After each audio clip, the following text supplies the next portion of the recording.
you so much for coming.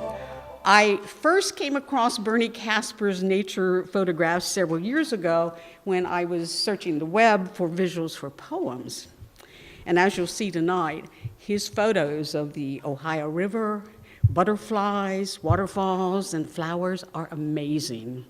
So it's not surprising that his photos on Flickr have had over 5 million views, and his website, it's Indiana Visions, where he writes about the photos he's taken, has had over 800,000 hits. We live in an area that has a rich diversity of topography and wildlife, from the canyons and waterfalls of Clifty Falls State Park to the wetlands, beautiful prairies, and large forested tracts of big oaks and the Muscatatuck National Wildlife Refuge. You'll get to experience some of these places tonight through Bernie's photographs. I've known Jack Ramey since I was swept away by his poetry readings at Kent State way back in the 70s. And then we teamed up, and I worked with him on his one-person show on Dylan Thomas, which ran at the 13th Street Theater in New York for 2 years, and at the Odyssey Theater in Los Angeles. He received a lot of great reviews, but my favorite one was a handwritten note he received backstage after a show, which said, "I knew Dylan, and you did him proud tonight." Jack's documentary, William Blake, Inspiration and Vision, won an Aegis Award for Best Educational Film. He had the lead role in the film, The Age of Insects, which was screened and archived at the Museum of Modern Art last year. He posts poems at Springwood Press. His video of Shelley's Ode to the West Wind has over 3,000 views on YouTube, and one reviewer from India posted that it was the best thing one can find on the internet regarding Shelley. Poetry can reach people all around the globe. It appeals to our feelings, and we all need to have deeper feelings about the environment. Please welcome Jack Ramey.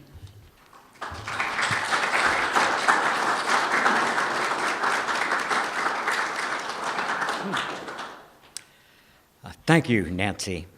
Welcome to Environmental Art on the Ohio. As a poet, I've always been fascinated by the metaphysical and metaphorical and mystical nature of rivers in general and the Ohio River in particular. From my house, where I live, high up on a hill, overlooking Madison and the Ohio River Valley, I feel very fortunate, blessed, really, that I can experience the daily changes, sometimes hourly changes, in the moods of the river. As Heraclitus once famously remarked centuries ago, no one ever steps in the same river twice. The river. A great bronze god, this morning swollen and muddy, slowly silting down, muscles rippling like some giant water stallion, moving past Broadway, past Elm, past the geese at the floating marina, past the stacks of the monolithic power plant, past all the bare and sunken trees to list round the bend at Hanover, making his way on down to Louisville, New Albany, Evansville, Memphis, Cairo, Mississippi, carrying the weight of thousands of lives. The dead are with him as well as the living. Dead logs and dead bones, the ghosts of those who perished in his flood, in their perilous leap toward freedom, ferried long ago from Milton's shore or Indian Kentuck by reckless boatmen, Indiana Charons, rowing their dark, breathing freight to Elysium. The Iroquois called you Ohio, the Wyandot the Ohizo, which some took to mean sparkling, others white, while the French took it to mean beautiful. La Belle Rivière, they called you, the beautiful river. And they were right. At times you are white, at times you sparkle like diamonds in the sun. And you are always beautiful in all your moods, muddy brown from spring rains, or placidly green, silver, flowing water, bringing life and death to all who live and grow beside your 1,000-mile length 3 centuries ago, or today, as you wend your way down to meet the stuttering Mississippi, and so on down to dark and broken New Orleans, where you spread yourself out upon the vastness of the deep. Since 2001, the beautiful Ohio River, La Belle Rivière, has been the most polluted river in all of America. And all of us who live in the Ohio River Basin, which is almost 10% of the U.S. population, should be aware of how the chemical and plastic waste in the Ohio River is affecting our health and the health of all the species who live here beside us. You know, when I walk out my yard, I see all kinds of birds, woodpeckers, including the magnificent pileated woodpecker with his 2-foot wingspan, wild turkeys, hawks, buzzards, cardinals, finches, doves, and all manner of songbirds, red foxes, wild cats, squirrels, chipmunks, raccoons, and the ever-present local herd of pretty and somewhat destructive deer who roam free, eating all the neighbors' plants and flowers. They all belong here as much as I do, and I love looking at them. And the hundreds of trees on our property are not our trees. We don't own them. They belong to themselves as sentient creatures whose roots communicate essential information to other sentient creatures rooted to this earth. This next poem is a celebration of the beauty of nature and the search for a mystical oneness with the divine force that permeates all things. Another day in paradise. The idle rusticity of spring. In her green languor, the abundance of her, the sweet charm of her laughter, echoes down through my network of nerves, coiled out through my spine to thrill the cobra root of my soul. Fine, the ballet dance of 5 white butterflies above clover. Fine, the flash of a robin's breast as he fights off a challenger to his domain, his patch of wormy soil, his meal ticket for his mate and younglings beneath a lush thicket of brush. The heartbeat tick of a clock in the lull between bird call and thrilling song chills the mind, reminded of the final conductor's railroad call. This is your own ticket to ride the one-way railway to forever. The Sunset Limited's tidal stop at the Delta, spreading out her cars in shearing motion, fanning out across the gulf between us and that far-off ocean of never-ending sleep. The fractal logic of a maple leaf gently moving at branch's end, repeating the pattern of each of her neighbors, but each one slightly different, each one a green sibling to the others, telepathically talking of the sun's generous photosynthesis, reaching up and down through branch after antlered branch, down to her limbs' heartwood, to the kundalini of her sappy spine that sings out praises and charms to spring, matching the beat of wings that come to rest in her arms. Let us sit then beneath a willow tree, Buddha tree, beside a goldfish pond, surrounded by bees and flowers, dreaming away the day as if it were the strings of an instrument tuned in heaven, fretting out the notes of joy and bliss, writ on vellum, on ancient notation, hugged by a passion felt deep down to the core of creation's volcanic roar, lifting the thrilling heart above the turmoil, startled by a glimpse of forever always and ever and anon, rolling on and on until something stops you and you are hurled back upon the ground, panting, sweating, face lifted up to the sky through grass and leaves like the face of Bernini's Saint Teresa, ecstatic in afterglow, laid low beneath Cupid's arrow, ravished by God's holy communion. You know, we would not have many of the plants that we do without pollinators. Since plants are immobile, they need the beautiful butterflies and bees to take their pollen from one plant to another in order to reproduce. Butterflies have always seemed to me like mythical and magical creatures from another dimension, pure metamorphosis from one form into another, from a worm-like creature crawling along a branch to a fantastic winged denizen of the air. Monarch.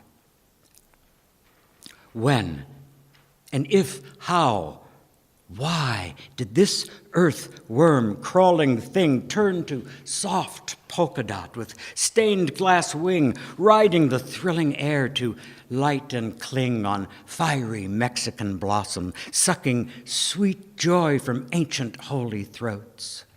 What and if how, whose ravished palate mixed such dusty russet, such lordly Sunday patterns on instruments of flight? What classic, abstract, postmodern maker dared, with one stroke here, a frenzy there, transform a slug into a god of the burning air? It's sad to think that these beautiful monarchs are part of our environmental crisis. Their population has declined 90% over the past 2 decades. Special thanks to Hanover College and the other members of our community who are planting pollinator gardens this year to help the monarchs survive on their 3,000-long-mile journey from Mexico, which is the longest migration of any insect in the world. And unlike the planes that fly from Mexico, the monarchs don't pollute the air when they fly. These amazing photos that you've just seen of the monarch butterflies and the Ohio River were shot by Bernie Kasper, a dedicated nature photographer who interacts with nature in a very personal way in order to capture the pictures of the world around us that most of us never actually see. But thanks to Bernie, we can experience it without having to get up at sunrise and wait patiently for just the right inspiring rays of light cutting down through the atmosphere.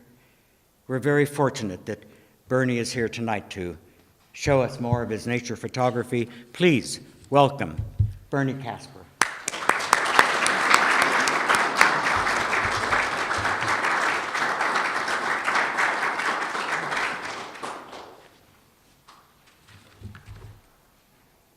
Okay, this will be interesting.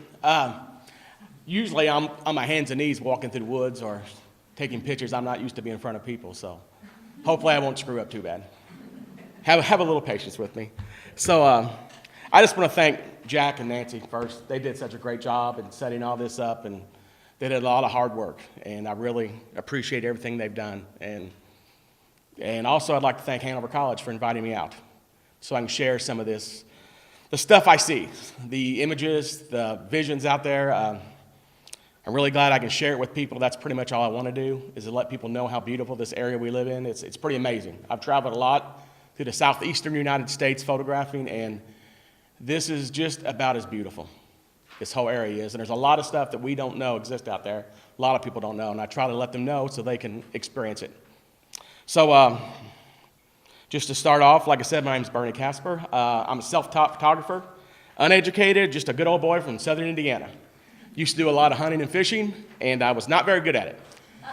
So I spent a lot of time crawling around in the woods, just sleeping against a tree, but I saw things. I saw a lot of things, beautiful things. Sunrises, sunsets, fall leaves, insects, mushrooms, everything. It was just amazing the things I saw.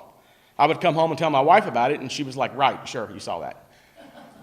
So I thought, okay, I'm going to bring it home with me. So, of course, I took up photography. And, of course, I wasn't good at that either. So I had to go to the internet. And, at that point, didn't want to go back to school. I was older. This is about 10 years ago.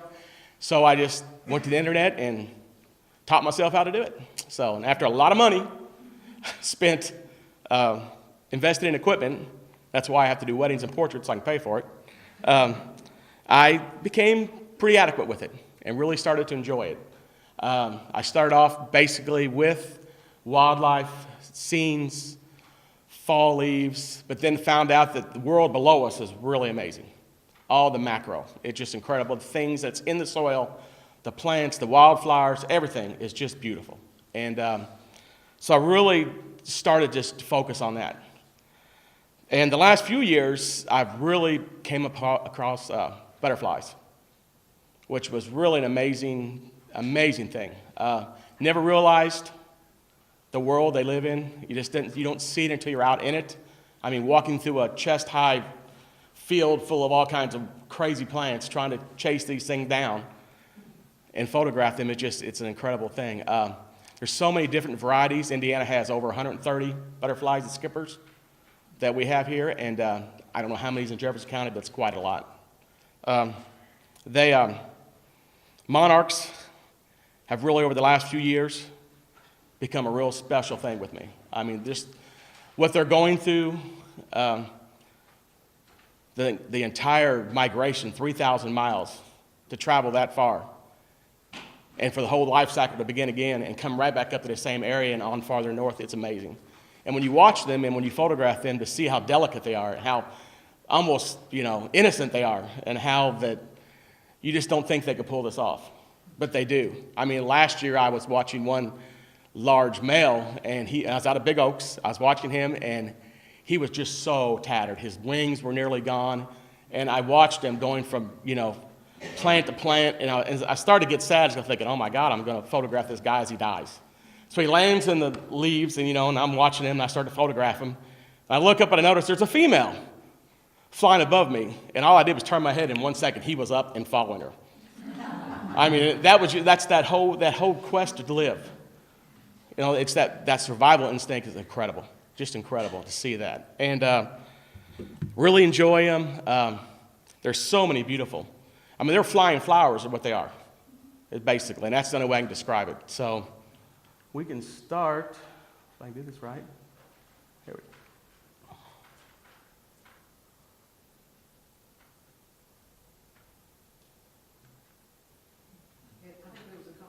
Okay. There we go. There we go. Like these have all been, everything I have photographed here comes from Jefferson County. So we'll begin here. It's the American Lady. And I believe that's on Buttonbush. Very, very hard to photograph. These things do not sit still long. Really tough. But they're so beautiful. Pipevine swallowtail, and they are neck drain on. That's butterfly weed.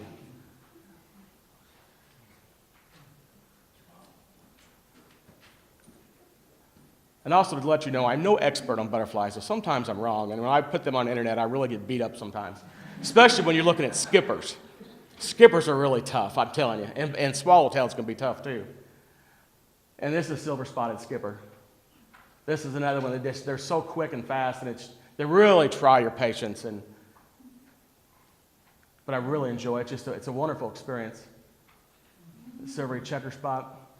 And this one I've had trouble with because I've had so many people. Half the people tell me I'm wrong, another half tell me I'm right on it. And then a giant swallowtail, which is North America's biggest butterfly. I don't know if you've ever seen them. They are really, I think they've got about 6 inches wide. Really big butterfly.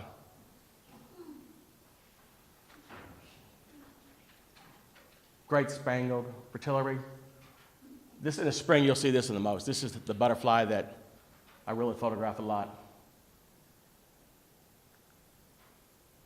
Viceroy, which is a mimic, of course, of a monarch.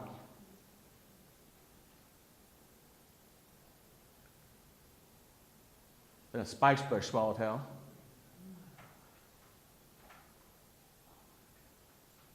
And they're another beautiful.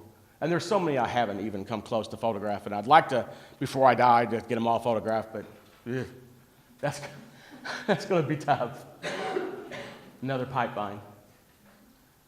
And then sometimes you got to be careful with the swallowtails because you can mix them up with other ones. The females have dark morphs, and it really throws you off. I think it was actually Joe Robb who was always on me about that when I did the butterfly survey out there. He was telling me, you're wrong, you're wrong. That's a painted lady. And the difference between the painted lady and the American lady is the spots on the wing. And that's on, I think it's a New England aster. That's a beautiful little plant, great pollinator plant. Of course, the monarch. This last year, I shot, oh my. I know the population is down, there's no doubt, but this last year has been one of the best years ever, though. I know they say in Texas now and then down in Central America, that is one of the biggest populations they've seen. Believe it or not, this last year around King's Daughters Hospital where I worked, they let it all grow. All of the goldenrod, and it was incredible. There were times I'd see 80 to 100 out in the fields. Me and Amy would out and walk in the evenings, and it's incredible, the number. And that's just for letting it grow. And, I was really glad they did that. They cut some of it off away from the road, but they decided to leave it grow, and it made a huge difference. There was just an incredible number of them. And it was just so beautiful, the goldenrod. It's got that, in the evening, that really warm glow. But this year also, I photographed, I must have been 50 or 60 mating, which I'd never done before. And I think that's my favorite, zebra swallowtails. The first time I ever saw one of those, I thought it was a bird. It scared me. It flew into my face. They're extremely territorial. At Splinter Ridge Fish and Wildlife Area, there's of course, the state, I guess it's a state, the pipeline runs through a gas pipeline, so they let it all grow. They keep it mowed every so often, but they let it grow out, and it's full of butterfly weed. I mean, just millions of plants. It's incredible. And I'll just go out there and take a chair and sit. And I try to find the first ones that bloom, and I'll get out there on that plant and start photographing. And there's been a couple of those males that they will come up, and they'll get right at my face. They're very territorial, and they try to push me off. No fear whatsoever. I've gotten hundreds of photographs of them because they're not skittish, but they're a big butterfly. And like I said, the first one I ever saw scared me. I thought for sure it was a bird. This is one of the little ones. These are eastern tailed blue. They got some of the colors of some of these butterflies are just incredible. But this one, he's probably the size of maybe a little bigger than your fingernail.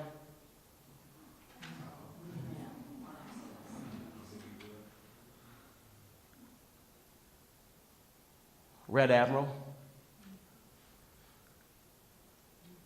and then the orange sulfur. And like I said, I've shot, I didn't know what, trying to put this together was terrible. I didn't know what to do. I've got tens of thousands of them, and I just kept thinking, what am I going to do, what am I going to do? And I'd pick one thing, and I'm like, no, I'm not going to do this. And my wife would come in and say, just pick something, it's all right. But I just wanted you to see to understand what's out there. A lot of people, I show people this to work, and they're like, wow, really? And I said, yeah, you need to check it out. You need to get out. But I do know that, like I said, I laughed, that my father-in-law, he's farmer from way back, and we laugh all the time about the way that we mow everything down now. And the milkweed is the most important thing, the common milkweed. And he's one of these, we'd be traveling somewhere, and he goes, boy, that field looks great, don't it? It's all mowed down. I said, that's death, man. I said, that's just, there's nothing there. I said, but just short grass that's cut down, nothing lives there. And he's like, oh, no, that's a good plan. Loving to death. We just kid around about it, though. But just on our way out here tonight, there's people out mowing their lawns down. I'm like, wow, leave some of it. And I do believe it's turning, because over the I've heard so much more on the internet about it, people talking about it, people questioning me about it. And once again, I know nothing about it. I know just a little bit, just enough to be dangerous. But it really is turning. I see a lot more. The state is letting a lot more grow. Of course, Big Oaks is full. It's beautiful out there. The butterfly survey out there is amazing. If you ever get a chance to do it, it's just amazing. It's one of the greatest things I've ever gone through. It's just wonderful. But a lot of these places now are letting this stuff grow back, so that people, the butterflies can take advantage of it, and the pollinators, all of them, not just butterflies, but the bees. You've got to let that grow so they'll have some place to feet. So, but on the butterflies, that's pretty much it on them. And we'll go to the waterfalls now. A lot of people don't know that, and I tell them this, they don't believe me. In this county alone, there's over 40, and I've been to them, over 40 waterfalls, 40 feet or bigger. A lot of water, a lot of big waterfalls in this county. There's just right over the hill here. Just down in Happy Valley, there's 2 there. They're probably in their 30s feet. And then, what is the Crow Falls in Hanover? That's another one, pretty good sized one. But if you go on down to Hanover Beach, down to the road, now this is, I should start there though. This is Ringwald Falls. This is an interesting falls. This is at the, you know where the roundabout is up on top of the hill? As you come through on top of 421, that's right below it. Now that goes on down. That one's about 50 feet, and it's one of those cascading waterfalls. It's the prettiest falls in the county. It's right below it. The thing about it is it drains Walmart. So if you hike down to the bottom of that, it's full of Walmart bags and all kinds of debris. I've talked to some of the people around. I said, you know, this would be a great park. That whole hollow that leads up to there is Crooked Creek. This is the beginning of Crooked Creek. And I just called it Ringwald Falls because that's what I found on the topo map. It's what that area is called, Ringwald. So that's, nobody ever named it, so that's what I named it. You know, had to have a name. But that hollow in there is beautiful. But there is so much garbage in there. It's just incredible. And all these waterfalls that I'll show you, even in Clifty, it's gotten bad. Just the garbage. It really surprises me as how much, and that's why I was telling you all earlier, at Sunrise Falls, there's a car or a truck, an old truck at the bottom of it. The kids pushed off 30 years ago, and it's still down there. Of course, you can't get it out, and you know, it's almost been reclaimed, but it's still there. And I mean, it's become, they're just dump places you can dump. If you go down here to Hanover Beach and work your way up, where I'll show you here in a little bit, there's a place called Harts Falls. I don't know if any of you have heard of it. It's along Hanover Beach, and you get to a point where the road will say, travel at your own risk. And as you go down through there, it's terrible. I mean, the road is all falling away, but there's some creeks that cross that. But the dumping is just, it's amazing. You can sit down there, and the eagles will sit in those trees and fish. But then you look down, and there's like 100 tires sitting there. It's just amazing how people, I mean, just, I don't understand. I mean, I can sit there and think about it all I want and try to wrap my hand around it, but, you know, come on. There's just some things in life you do is not throw your garbage out. So, but there's a beautiful area down there. I don't know if any of you have traveled through there, but it's a little hairy, a little scary. You want to go down the road and not back the other way because you're kind of on the riverside. And it's about a 30, 40-foot drop into the river. And of course, Clifty, which that's a beautiful place. You always got to show Clifty. But then Chain Mills here. There's a hollow right below Butler Falls, where the golf course is over here and the little pond is, the lake. That drains down over Butler Falls. This same hollow has Butler, Chain Mill, what I call Schoolhouse. It doesn't have a name, so I call it Schoolhouse because it's right behind Southwestern Elementary. So I just named it Schoolhouse. But this is beautiful. There's a lot of history on this one. I'm not really up on it. I'm sure that used to be a place people would come up the river. They had a gondola up there. And there's a hole, you can't see it, there's a hole where they put a mill. So the water would turn the mill. And it also turned the gondola so it would bring the people up from the river to go to the falls. And me and Isaiah, my son, we hiked this side of it and found the concrete on the ground where they had placed the towers for it. But that was back in the late 1800s, I believe.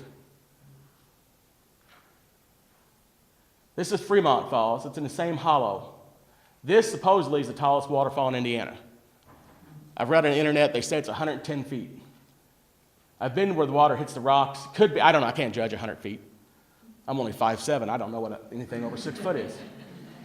But it's big. It's a very big falls, and it's in that same hollow with these other ones. And they're, like I said, just right down the road. And I'll be honest with you, they're private property. I've talked to the people, and they're like, yeah, go on, that's right, it's cool. Then I find out later they didn't own it. So I've only had one person ever get on me about it, but she was pretty cool. I did a family picture for her. She let me come back. But she saw the picture on the internet, and she's like, what were you doing on my land? So this is just a little cascade up at Clifty at the park. There's so many little cascades and tiny waterfalls up there that it's unbelievable. And that park's one of the most beautiful parks, I think, in the state. I've been to quite a few of them, and you just really can't. The views, the falls, Now, that's Schoolhouse Falls. I figure that's about 60 or 70 at least. And that's right, where the Southwestern Elementary is, that little creek that goes by the softball field and all that, and it's up right there. And, nobody knows. They sit up in those stands. They don't have a clue. But here it is. And just, a lot of beer cans. I think somebody has a clue. But that's Sunrise. That's at the bottom of the golf course. And like I said, right over here would be like a truck, where they dumped it off, and over the years, finally, it got pushed down. And that's just a little cascade up at Clifty, right above Little Clifty Cascade, where the Little Falls is.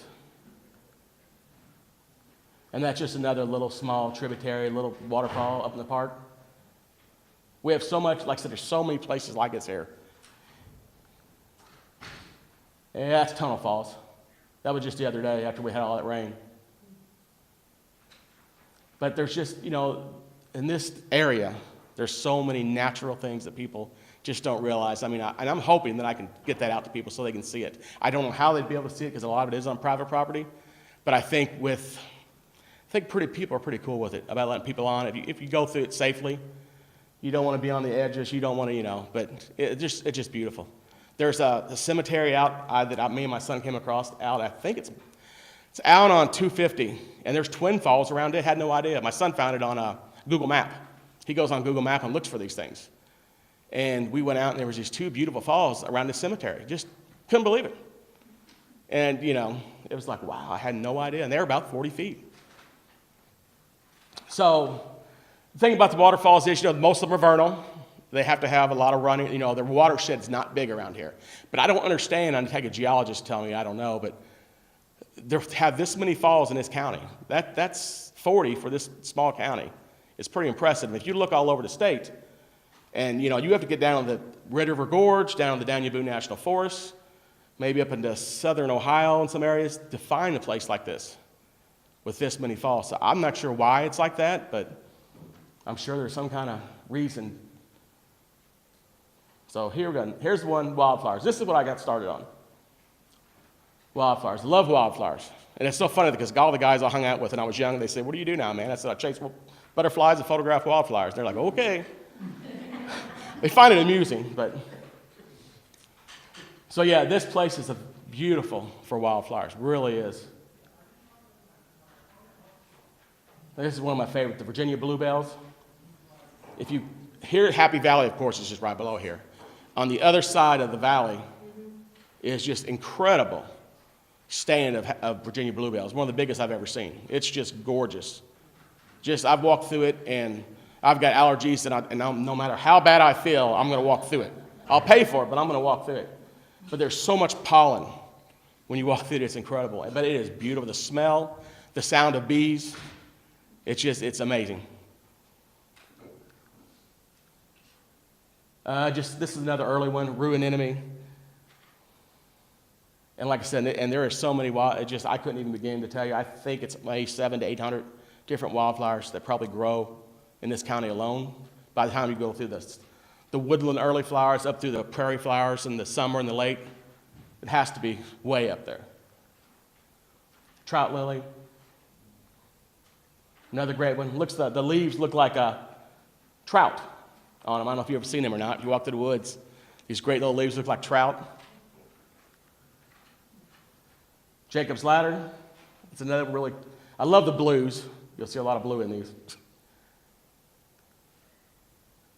It's one of the trillium, Cecil trillium. I think they also might call that wake robin. Of course, columbine.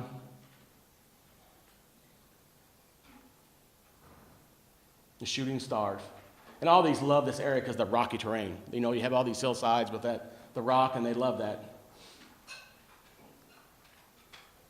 Bloodroot, which is starting to bloom yesterday. I got a couple images of them.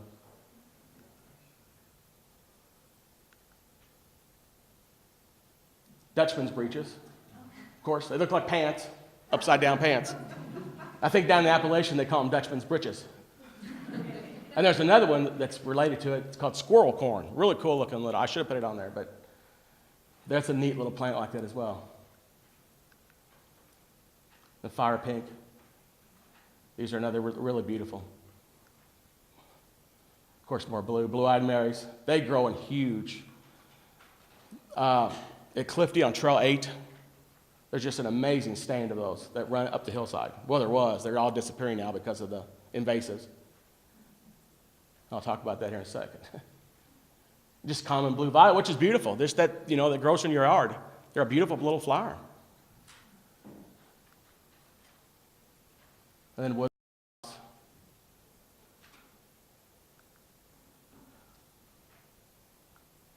Of course, the big trilliums.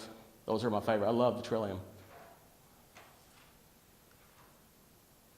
And then this is a great little flower. It's that bloom it's probably not even the size. Well, probably not even the size of a pea. And that's the hardest thing in the world to photograph, because when I try to photograph them, if I breathe, even if I walk towards them, the air moving causes them to shake.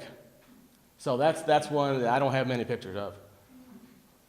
But the wildflowers, like I said, Clifty is a great place for wildflowers. The Happy Valley, unbelievable. If you hike down into there, there's just some of the most beautiful wildflowers you ever saw. Problem now we're having is those invasive species. And the one that drives me the craziest is the mustard garlic, the garlic mustard. That's the bad one. Clifty this year is having a pull on the 13th of April. They're going to invite people to come in and help them pull it. It'll pull up pretty well if you can get to it. The thing about it is it's a really bad invasive. About 10 years ago when I started, if you take Trail 8 down the other side of the park, the wildflowers there were just incredible. They were like down in the Smoky Mountains. I was just unbelievable. Now, I would say they're about half what they were. The hillside is just completely ate up with that garlic most. Just completely ate up with it. All the way down to the creek, all the way up the hillside. And I believe that the garlic mustard is the one that as it grows and roots out, its roots reach out and kill the other plant's roots and poison them. So it's not, it's a bad one. It's the one. And then another bad one is the vinca or the periwinkle, that ground cover. That's another one that just is out of control. It's at the north end of Clifty, there was a hillside there that was just covered in Virginia bluebells 10 years ago. It's gone. There's not a single bluebell grows there. The whole hillside is nothing but vinca. And it's weird because I'll be walking through there and somebody will say, oh, look at those pretty little blue, flowers. And you try to explain to them, no, it's not good. I said, they've wiped out. Down here on River Road, as you go up towards Harts Falls, there's a hillside that's just incredible with flowers. If you stand on the road, you can see the line where the vinca has grown up so high and everything below it's dead, where it's taken over completely. But above it, you can see all of the wood poppy, all of the bloodroot, all the different plants that are growing and blooming. But below that line, nothing but vinca. And I'm sure that started from somebody's homestead. That's usually where a lot of these start. And it has just completely choked everything out, everything. So, and that's a tough one to get rid of. I don't know. I've read where there's people who know a lot more about it than I do, but I know that it's a tough one to get rid of. And they're all tough. And, I do know the state of Indiana. I read recently where they said that they have stopped selling a lot of this stuff, or forcing people to stop selling it at like Lowe's and Walmart and places like this. Another one's the Bradford pear. Everybody's, that's another bad one too. And that one they still are growing, but I think they're going to go after it next year. So they're trying. A lot of people are trying to do this. So I'm hoping, but I've seen a huge difference. It's amazing, just in my little world. So, but there's hope. I see more of the butterflies. I see more, I see people care now more, and I'm hoping that this is a big change. So that's pretty much it.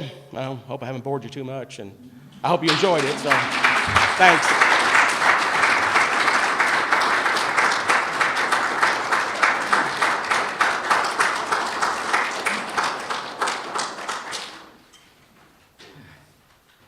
Oh, thank you, Bernie. That was beautiful. Beautiful stuff. We're lucky living here. Flowers are sentient creatures full of the poetry of time.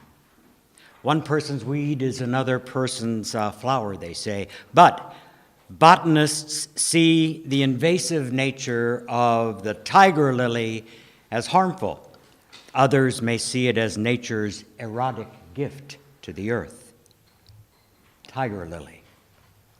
Baked clay pottery flower, the color of red ochre, like the dusty cliffs of Roussillon at dusk, umber leather tanned by the sun, your yellow prodigal sex bare in dry air. If my skin were as subtle as yours is, I'd be as naked as you. The honeysuckle is also seen as an invasive species, but that sweet, sweet smell, the Deep South in mid-19th century, slightly romanticized. Honeysuckle. Within your tendrilled mansions, your lace-gloved antebellum hands, drop-scented kerchiefs gone on the gallant wind, picked up by winged tuxedoed suitors, hummingbird bows who quiver before you to dote upon your slender, tender limbs and kiss your perfumed throats. Even though they are beautiful, invasive plants like tiger lily and the honeysuckle and all those that Bernie mentioned are harmful to the environment. They soak up all the nutrients and crowd out the sunlight, killing our native plants and trees that stabilize stream banks and prevent pollution from entering our waterways. They're a threat to our forests, our wetlands, our native perennial plants, wildlife, lakes and rivers, human health, and farmlands. The International Union for Conservation of Nature, the world's largest environmental network, convened a group of scientists in Malaysia to select 100 of the world's worst invasive species. After debating the question, every scientist in the room agreed that the worst invasive species is the human race. The Gaia principle, formulated by a chemist and a microbiologist in the 1970s, states that all living organisms interact with their inorganic surroundings to form a synergistic system necessary for maintaining life on the planet. They named it after the primordial Mother Earth goddess in Greek mythology, Gaia. So the Gaia principle has been known by the human race for a very long time. Unfortunately, we've lost touch with her. Gaia bound. If oil is the blood of the earth, then her bones are diamond, her heart is hot magma, her lungs are rainforest trees. We spill her blood daily to fuel our steampunk machines. We shatter her bones for crowns and tiaras, engagement rings and bracelets, their gild given by princeling and king for timely slaughter. Chainsaw cancer for lumber and pasture clearing for more cattle, the ancient chattel and wealth of our carnivorous Saxon forebears. Plautus and Seneca, Hobbes and Freud all said it millennia and centuries ago, homo homini lupus est, man is the wolf of mankind. As you look down the valley from Madison or up the valley from Hanover, you can't escape the imposing view of Clifty Creek Power Plant looming in the background. Did you ever wonder why their 3 towers are so tall? They tower over everything around it so that they can distribute their pollution to the area evenly. If their stacks were lower, and they would dump it all on Madison and Hanover. But, it still affects us. The National Institute of Health, which is the largest biomedical research agency in the world, states that the byproducts of fossil fuel combustion are the world's most significant threat to children's health and future. Their emissions contain a multitude of toxic air pollutants and also carbon dioxide, which is the most significant climate-altering greenhouse gas and the greenhouse gas that's going to choke us to death and end the human race unless we take actions to stop it now. Regulations and standards should not be reduced as they have been recently. The current administration has put a prominent coal industry lobbyist as the head of the Environmental Protection Agency. At least 10 billion pounds of coal ash containing arsenic, lead, and mercury is sitting right now on the banks of the Ohio River. Whose life is this anyway? A white plastic bag hangs high in a tree, a vacant soul blown by a swirling wind, breathing in and breathing out like a broken balloon on a naked limb. Whose life is this anyway? The loudest towboat on the Ohio, owned by American Electric Power, AEP, emblazoned on the oval smokestack, now the fourth largest barge operator with 1,800 barges and 45 towboats, pushes a load of black Kentucky coal, sending a loud, steady groan that echoes through the town and up and down the long-hilled valley.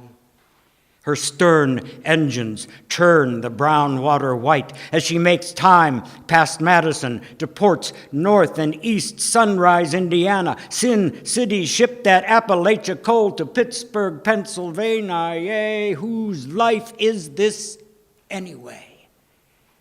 Down in eastern Kentucky and western West Virginia, descendants of the Hatfields and McCoys try to keep their heads above the arsenic and mercury flood of thousands of acres of coal sludge, non-biodegradable mining byproducts held in ponds that periodically break loose and come cascading down in rivers of thick gray slurry creeping and burbling up to windows and back doors, taking over the rusty sliding boards and barbecues, the jungle gyms covered with slick poison slime. Thank God the economy is back in swing and we're ripping out enough coal to make some sludge, said the head of the local Environmental Protection Agency, himself a former mine owner. Whose life is this anyway? Not those folks whose houses back up to a river of coal slurry, whose kids are afraid to go to sleep at night, whose property is worth zero. Forget that catfish pole, young man. Break it over your knee and the swimming hole of your youth, old boy. All that 1900s crap is history. Get with the scheduled program. Tune in to the new millennium. You gots to live in virtual reality now, 'cause real reality ain't fit to live in. Crawl inside your smartphones, all ye who can afford them, all ye who are brave enough to march forward like soldiers into our brave new cybernetic world order, and lock your doors against the coming storm.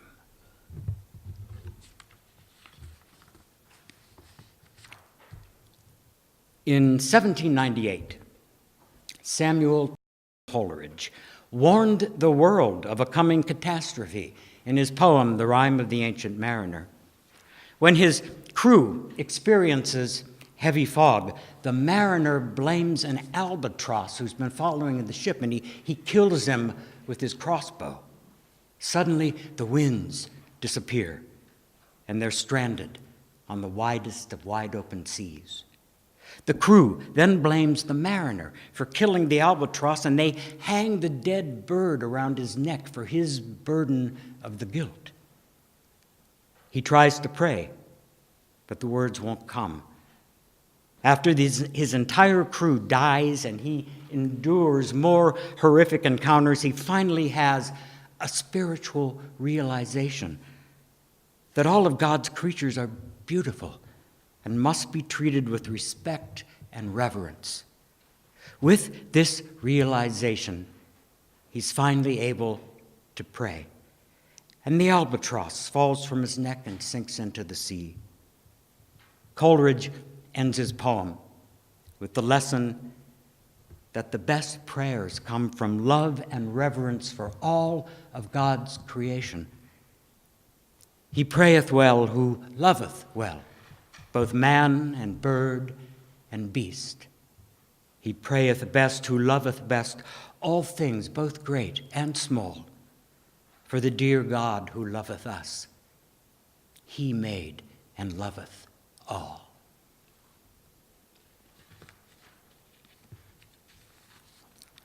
Unfortunately, today we're doing far worse crimes towards God's creation. Albatrosses are experiencing a death that is far less humane than being killed by the ancient mariner. They're still having families, but their babies are dying from eating plastics. Plastics are now in the stomachs of more than 90% of the world's seabirds. It's in the stomachs of more than half of the world's sea turtles.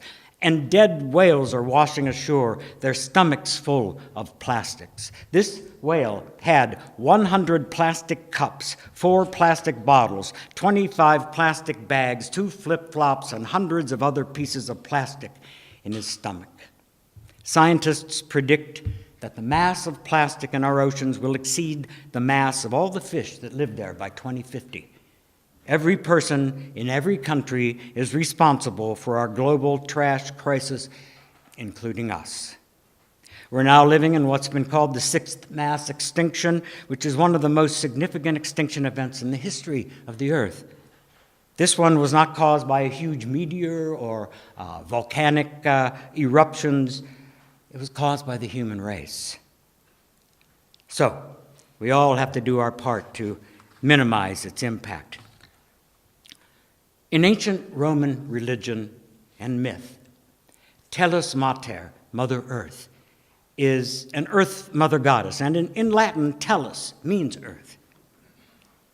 Tell us, earth.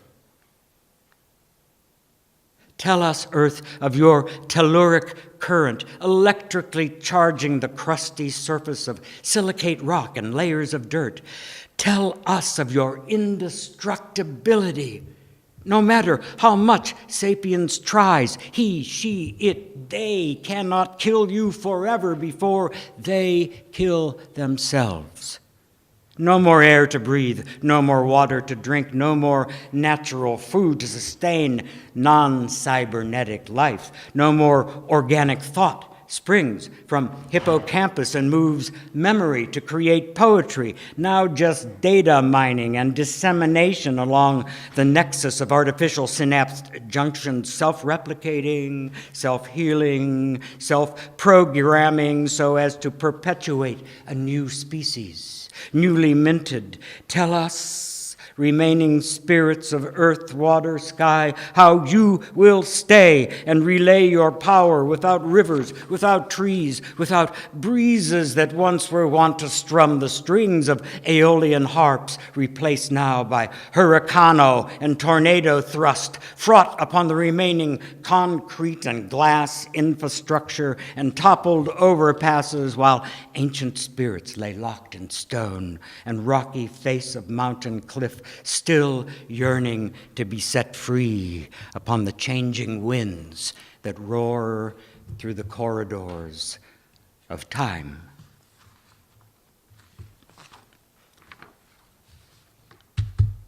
And now it's time to panic. The doomsday clock is ticking, and it's less than 2 minutes to midnight.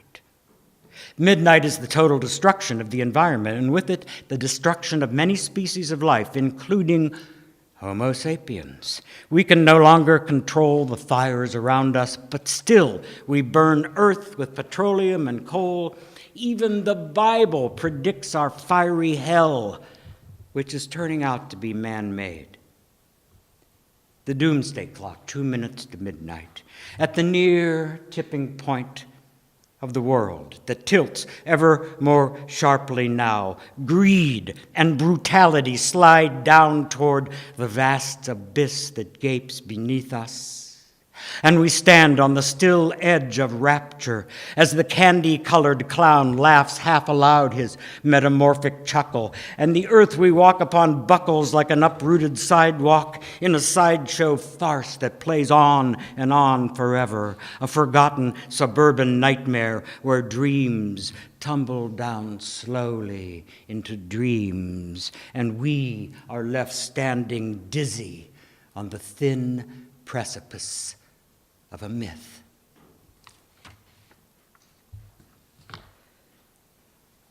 we each have to ask ourselves, do we really care about the preservation of the human race? Or are we only interested in our own mortal existence? If that's the case, we may want to think about what's going to happen to our children and grandchildren. The Iroquois nation never made an important decision without considering the impact of 7 generations. Scientists predict that the oceans will be empty of fish by 2048, and everything on planet Earth will be utterly transformed. And that's only 29 years away. This is a worst-case scenario, but it will become reality if we human beings don't wake up and take some active measures to prevent it. And even worse, we only have 10 years to get the fossil fuel carbon dioxide emissions under control, or life on our planet is doomed. But even though we are the most destructive species on the planet, please don't give up hope. We can change it if we want to. After the Great Flood, the rainbow was God's covenant with humankind that he would not destroy the earth again. We still have time, but the window is closing fast. Thank you all so much for coming.